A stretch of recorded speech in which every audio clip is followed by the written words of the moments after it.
In international politics, some alliances seem unbreakable. Bonds forged through centuries of shared history, mutual interests, and common values. The United States and France, for example, have stood side by side since the Age of Revolution. Their partnership enduring wars, crises, and the shifting tides of global power. Yet, in a move that stunned observers worldwide, France recently took a bold step that directly challenged American dominance in the digital economy, a sector long considered the U.S. home turf. The European Union, often seen as a unified bloc, was caught off guard by France's audacity, unsure how to respond to such a unilateral move from one of its own. This wasn't just a minor policy dispute, it was a direct challenge to the established order, shaking the foundations of transatlantic cooperation. France, a founding member of NATO and a pillar of Western alliances, decided to break ranks, targeting some of the world's largest tech companies, most of them American giants. By making this move, Paris sent a clear message. It would no longer wait for endless international negotiations when its own interests and values were on the line. This bold declaration of economic independence forced governments and corporations around the world to sit up and take notice, sparking debates in capitals from Washington to Beijing. France was reasserting itself as a global power, determined to shape its own destiny and unwilling to play second fiddle to the United States or any other nation. President Macron framed the issue not just as a matter of economics, but as a question of fairness, digital sovereignty, and the right of nations to set their own rules in the digital age. With this move, France planted its flag firmly in the digital world, signaling its determination to lead and to establish new norms for the future of technology and commerce. The timing, June 2025, only heightened the drama, as global alliances were already fragile, and the world watched to see how other nations would respond to France's defiance. Was this a one-off act of defiance, or the beginning of a new, independent path for France and perhaps for all of Europe? The world was left wondering what would come next. To grasp the shock of France's move, we need to revisit history. The US and France are America's oldest allies, their bond forged in the American Revolution. France's support was crucial for American independence, and the alliance was renewed in 2 world wars. Even during disagreements, like France's opposition to the Iraq War, the partnership endured. The French have always been wary of American dominance, but cooperation on security and diplomacy continued. This deep-rooted friendship is why France's latest stand felt so dramatic. It wasn't just a policy spat, it was a challenge to the economic order the US had built. France signaled it was no longer content to follow America's lead, even on core economic issues. The historical context made this act of defiance all the more significant. It hinted at a possible break from the past that few had anticipated. The spark that ignited a global debate was France's bold and unprecedented decision to impose a digital services tax on some of the world's largest technology companies. Unlike traditional taxes that focus on company profits, this new 3% levy specifically targeted the revenue generated from French users, directly impacting tech giants like Google, Apple, Facebook, and Amazon, whose services are deeply woven into daily life in France. For years, these multinational companies have been able to minimize their tax bills by routing profits through countries with lower tax rates, such as Ireland or Luxembourg. As a result, France saw little tax revenue, even as millions of its citizens used these platforms every day and generated enormous value for the tech firms. President Emmanuel Macron's government argued that this situation was not only unfair, but also unsustainable in the long run. They insisted that the digital economy should contribute its fair share to public finances, just like traditional industries. France initially tried to rally the European Union to create a unified digital tax, hoping for a coordinated approach across the continent. But when negotiations stalled and consensus proved elusive, France decided to act on its own, setting a precedent for others. This bold and unilateral move put France on a direct collision course with the United States, home to most of the affected tech giants. Tensions quickly escalated with threats of retaliatory tariffs and heated diplomatic exchanges. But for France, this was about more than just money. It was a powerful statement of national sovereignty in the digital age, a declaration that the country would not let foreign corporations dictate its tax policy or undermine its economic independence. By passing the digital services tax, France asserted its right to tax economic activity that takes place within its borders, regardless of where a company's headquarters might be located.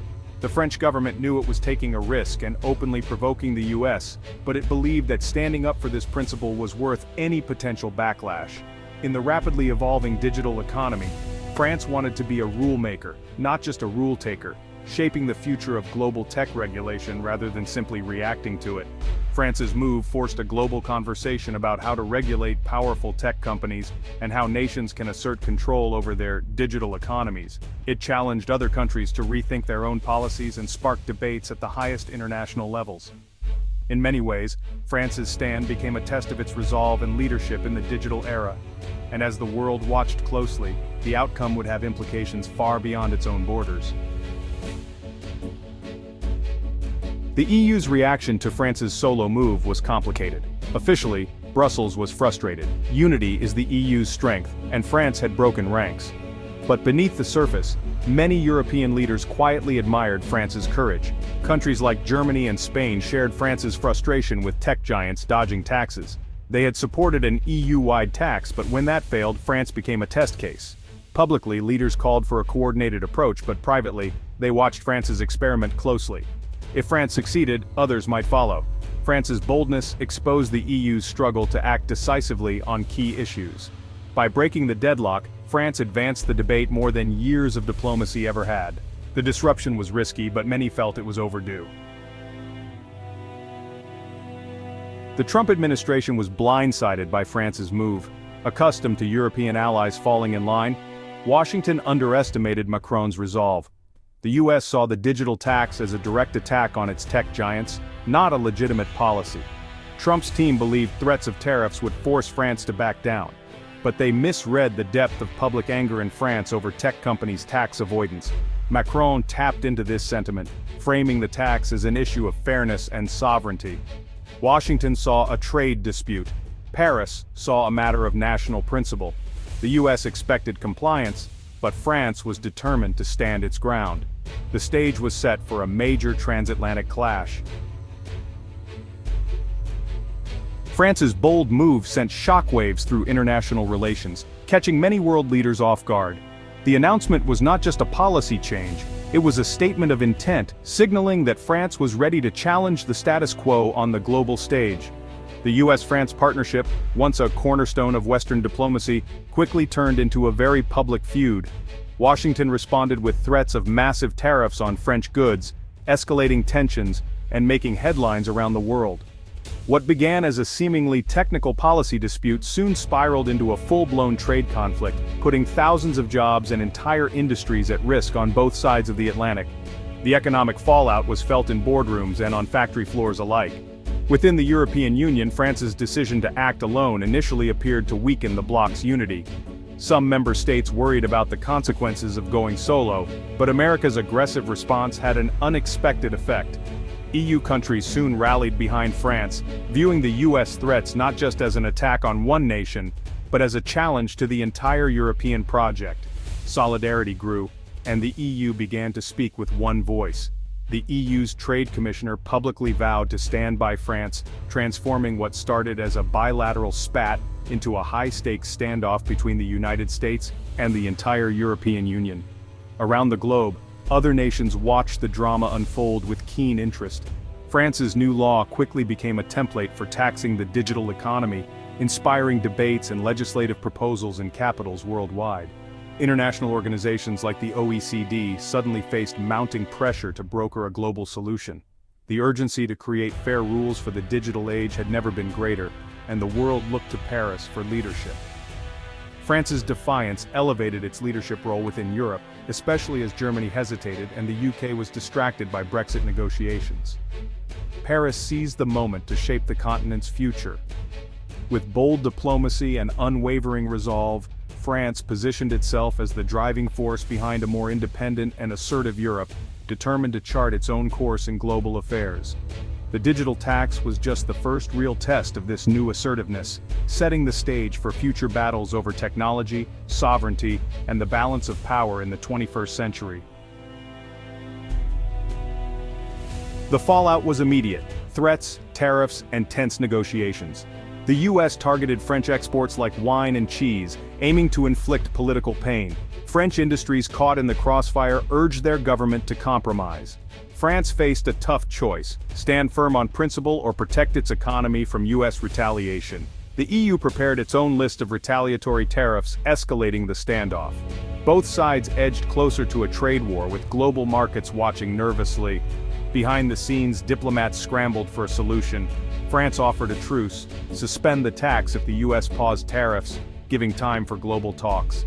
The crisis forced all parties to the negotiating table, seeking a lasting solution. France's stand was about more than a tax, it was a vision for Europe's future.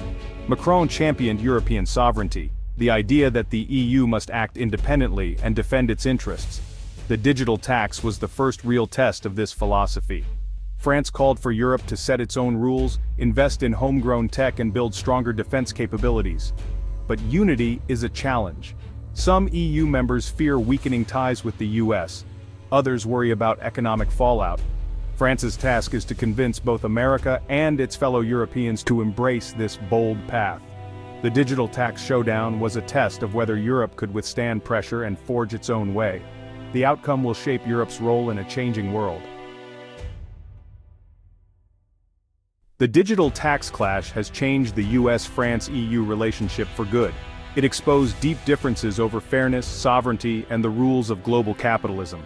The US saw a protectionist attack, France saw a fight for fiscal sovereignty. America learned it can't always count on allies to fall in line. France's willingness to risk a trade war showed some principles aren't negotiable. The crisis strengthened the EU's case for strategic autonomy and collective action. The old bonds remain, but the friendship is now more complicated and transactional. Future cooperation will require more respect and understanding on both sides.